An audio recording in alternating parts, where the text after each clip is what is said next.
Okay guys, welcome to episode 3 of this tutorial series, tutorial/let's play. In the last episode we had a quick look at heroes, agents. We moved this agent across and told him to start to infiltrate the fortress. Now it's going to take him 19 turns. I forgot to do something. I forgot to level him up. So we'll just quickly do that one, get that one out of the way. We looked at Conduit. I explained what that one actually was. It's not a bad one to get late in the game. Dying Light also, when in a human settlement, increased the shadow by 1%, and I'm not going to do the Martyr one. I plan on keeping this one for the whole game. So I'm going to have him in human settlements an awful lot. You know, pushing that along is probably going to be the way to go. It's really out of these two. I'll go that way. All right, so he's now leveled up.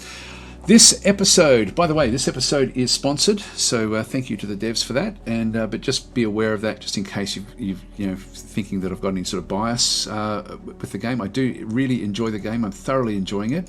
But if you're concerned with my bias, it is sponsored content. So let's continue across. Now we've got different human characters which we can start to sort of see over through here. There's one over through here. There'll be a few of them in other places. There's 2 of them at this location. And so these all have got their own motivations. There's more of them up through this side. The easiest way to look at the human heroes is to press the number 8 key, which then brings them up over through here. And so we can see that Sir Yong Xingyang is, I kind of wish these names weren't Chinese, to be honest. They can randomly be different things, but I tend to always, when I'm recording, I tend to always end up with these very, very complex names. Now, we can see a lot from just with what we actually have through here. If they're doing a quest, it'll tell them what their challenge or quest actually is. For these guys, actually, it is a quest. So it shouldn't say challenge, it should say quest there, because technically that's what the heroes do. Our agents do challenges, heroes do quests. So this mage over through here, which highlights, is now completing his training. We've got a mediator, which is his challenge is to go and decimate the deep ones, which we'll have a look at this stuff. We'll have a look at all of these things, I think. So let's look, actually, because we played on a smallish map, it's not onerous for us to go through all of these. So the first one over through here is Sir... what was her name again? If we just click off the world, she is the first. The first one is always the chosen one. So Yong Xingyang is the chosen one. If I click on this as well, by the way, if you've got threats open, this is the assessment of the threats to your god and worldly assets. So Sir Yong Zhang is the chosen one. So if we go and click on that, actually normally it shows up. Anyway, that's her right there. So actually, might just center the map if we go and. Yeah, there we go. Centers on wherever she happens to be. So this is the chosen one, and her goal is to disrupt you. And so that's really what she'll be doing. She started off with a little bit less hit points. She's starting off on level 3. Sometimes they start higher than that. That's interesting. She's got 1 gold. And we can see that she's got pretty high sanity at 19. And you can see she's got other different bonuses as well, like she is the chosen one, so progresses the hero along the prophecy towards banishing the evil. By the way, this game is very, very much like a simulator for the Wheel of Time books, if you've ever read those books, which is incredible. Like that's actually where you've got a dark god trying to sort of break through seals and getting stronger and stronger book by book, essentially, where you've got like a chosen one hero, which is trying to grow in strength to then meet the god in the final battle. And this is very much the way this game plays out. And so this hero is really the premier, or the prime of all the heroes. But the other heroes don't know that yet. So there's sort of like a lack of awareness of what's going on. The world panic is on 0 at this particular point in time. So the maximum level any hero can be is level 3 at this point. As it starts to increase, the heroes will then gain levels. Actually, that's why she's a 3 in this case. They also have Profile and Menace, which doesn't really play a massive role in the game at this stage unless they start to hunt each other. The hit points, and that does happen, by the way. If we hover over any of the heroes, you can see that she has a like for Sir Jinju Zhu, but dislikes ambition. So she really doesn't like anything to do with ambition. And so if there's different quests for them to do that call on ambition, that's a negative for her to then be motivated to go and do it. And so the heroes have got their own motivation. So when we click on a hero, there's a whole lot of different stuff we have. We have the same might, law, intrigue, and command. You can see her command is very, very high, and she's starting actually with a knight. This knight has obviously been in a fight, so sometimes they don't start with anything, so she's already quite powerful. And the knights have got like a hit points of 5 ultimately. If she rests that one, it will go back up. She may have just finished a mission, for example, at the start of this particular game. We're in turn 1, but like they do sort of start already in the middle of stuff. So that knight has taken a little bit of damage. It's got 4 attack and 2 defense, so it's not super defensive, but it is very, very strong with its attacks. So killing off her, we'd have to get past the knight before we could get to her. So that's sort of what we'd have to then take into account, which we can do if we can get 2 ogres, which as we spoke about in the last episode. So she's our main target. Now, I strongly advise you, if you find characters like this that you really need to keep on top of and keep control of what they're doing, click the watch button. Now, it doesn't highlight anything here. I wish it did. But so hopefully at some point there'll be like a little light that comes on to let you know that you are watching that particular character, just so that it just tells you. But that means that any time this character goes off to do something, we'll see this fairly soon, it will then highlight and say, hey, so Sir Yong is now going off to do a mission somewhere else in the map. And that way we can decide, is it something we need to get in the middle of and slow down, or are we happy for that to happen? Now, what she's likely to do is her motivations, and we can sort of see over through here, when I start to scroll down this list, her main motivation at 48.2 is to combat banditry at the city of Isions. And so this one here, she's got, like at the moment, the banditry at that location has a menace factor of 50, same as the menace factor back over here. So the menace factor of 50, she's got 2 preferences there for combat and cruelty. So she's actually she likes cruelty, so she likes combat. So getting rid of bandits is something that she would delight in. And there's only a -8 there with the danger component, so versus her HP. So for her hit points, she's got 7 of 9. So really, there's not much incentive not to go and do that one.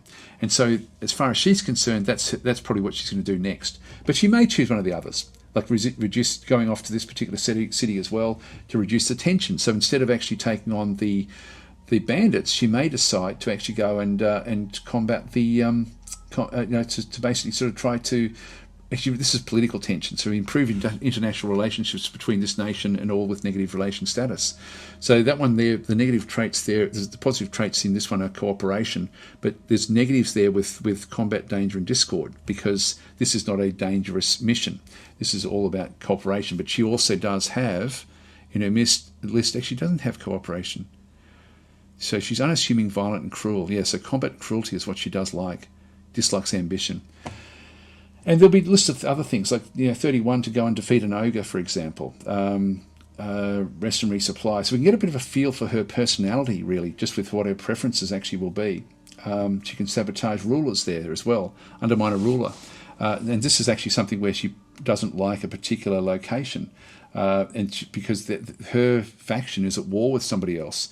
So if we have a look and see what's happening with that faction, her faction, I think that Fort Yang is where she actually is from, I'm pretty sure.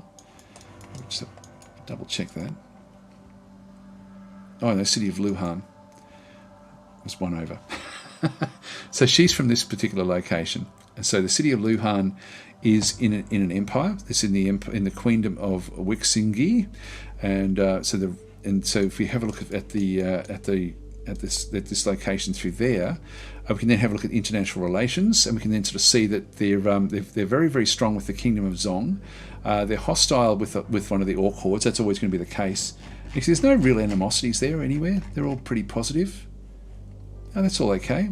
Like, some of these aren't quite as strong. These are opportunities for us anyway, but she's going off to improve relations is one of the other things that she actually has that she would like to do. But who knows, when it comes to the next turn around, it may be that her motivations do change. So that's all of the heroes will have the same sort of motivation, and sometimes it's worth doing, particularly when there's not too many, to see what their dislikes are in particular. So shadow and combat. So this one's really not going to wanting to get into combat. That's a mage at level 2. We have ourselves a prince. He dislikes gold. Okay, so it's not going to be greedy. Back in through this side, we've got this character dislikes nothing. And so they have also other characters that they actually do like. If we go back again and just keep on pressing the number 8 key, we can just go through. We've already done him. The mediator dislikes discord. We've already done her. The prince, we've done him. This particular character is on the oceans at this stage. Doesn't have any dislikes.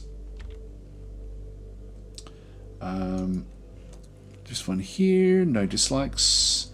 It can just give you opportunities. If they dislike each other, if any of them dislikes an actual character, they'll go out of their way to disrupt that character. It'll be a very strong motivating factor for them.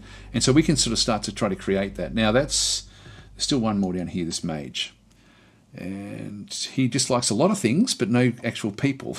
So he dislikes combat, discord, shadow, and the undead. Okay, so he's really a bit flaky, I guess, in that sort of sense. Now the other character we saw through there was an orc upstart, who is basically another hero that we don't control, trying to get this fortress under control. Now, if any of them, I didn't think any of the others, actually, if we go back to F2 and go down through their actual likes and dislikes, none of them actually active. Yeah, there is somebody who dislikes orcs, but I don't think it's any of the heroes. There's certainly some of the heroes don't like deep ones, but there's no actual orc dislike other than actual rulers. So no heroes showed up with that one through there. Some of the heroes will show up with some of these other things, but not not those other preferences. Yeah, interesting. Okay, so anyway, that's so none of the actual heroes will actively go and interrupt that particular orc. So that's what we're just looking at through there. So if there was any character that disliked orcs, they would go out of their way to attack our guy, but also to go and sort of disrupt this guy here trying to do whatever he's doing. At the moment, his menace is 0 and profile is 0, but he's going to go off and do some raiding in some of the human settlements, probably over in here, I would guess. So that's sort of what the orcs are going to get up to. So the agents and the humans all do different things. They've all got their own motivations. Looking at the motivations is quite interesting. I think the only character we really have to be looking at this stage is watching this one here. But sometimes you'll then come across another character that starts to do something through something that they really dislike. Like, for example, this one here, attack this mage. See how this is interesting, because this mage here, it's got a negative 30 base reluctance, so there's a negative from doing that one. It does like combat and cruelty. So I'm guessing that and it's the international relations there. Is actually what's making that one semi-viable. So there's an overriding base reluctance, but that's one that we could actually force. We could force some discord through there if we wanted to. Not so much with this character, because we can hardly touch the chosen one. But if there's any others where, for example, the chosen one features in that list, that one wants to guard that particular character. He doesn't feel the same so much. He's got other characters that he would like to. Actually, no, that's not even. Yeah, it's way at the bottom there. Attacking her is miles and miles off. It's just never ever going to happen, even if we create a dissent. But we could certainly, just getting someone to disrupt her at different times would be fairly useful. There we go, disrupt, negative 14. Yeah, it's just not going to happen unless we get some sort of green ones showing up in the list there. Like this one here, the preference for danger is more. She's much more likely to go and guard her than to actually attack her or disrupt her. So the base reluctance is just too high. So if you can actually have a look through to see if they're likely to do that, and then you can use agents to impact that one. Anyway, I think that just gives us a bit of a summary as to what's going on with the actual agents themselves. Let's start to end the turns now, and then we'll start to sort of pick up the messages that do come through. Now, when it's our turn and our agents are doing something already, they will just go into a dark grey like this. So we can just go through. Now, we were told to watch this one here. So Sir Yong is travelling to perform quest combat banditry at the city of Isons. So it's just telling us what she's going to then go and do. So if we just go to her. And we also have a plunder. So the Orc army of Yulin Plain Horde plunders 1 gold from one of the citadels nearby. So that's a different army there. We'll just dismiss that one through there. So she's now on her way to this. Well, she's actually starting at this convent, and then we'll start to move her way up to that other location, which I'm not sure where that actually is. Is it back in her home territories? Quite often it will be, because she'll have that connection back in through here. If we don't know, we can just go and press either the 6 key and look at banditry. Where's the bandits? There it is. That's New Front and City of Isons. So she's moving over here. So that's actually where she's going to be moving to. So she'll move like 1 turn, 2, 3, and then start to do the mission there. And to do the mission, to see what's actually going on with these missions, by the way, I didn't show this. I showed it sort of with the like by default when you go to a city, and I'll be talking about cities next, I think, and the way that sort of the political system works in the game. By default, the game tends to show the challenges, which is what your agents can do. If you click on quests, you can see what the heroes can do. And so she can go in there and combat banditry. And that there is sort of like a reddy black. Again, I wish that this was a darker red or deeper red for the might. And she's got very, very strong might. So it's only complexity 10, so she'll get this one done very, very quickly. You can see there when I hover over that one, it says remove the banditry modifier at this location. So tags drive character decisions based on character preferences. So hover portraits for preferences. And we can see there the positive tags are combat, cruelty, and danger. And so if we go back to our character, we'll see that hers are combat and cruelty. So that's why she really wants to do that. Like it's more strong for her to go to that location and do that than anything else. So that's her mission. She'll do that one very, very quickly because her might, actually it's only 3. It'll take her 4 turns to do that particular mission or that particular quest. And they'll all be doing the same thing. They'll all be having training or reducing tensions as well. Like he's trying to reduce tensions at this particular location.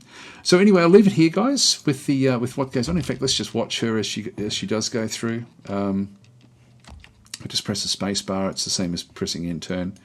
So we'll just move across, and she's now arrived there.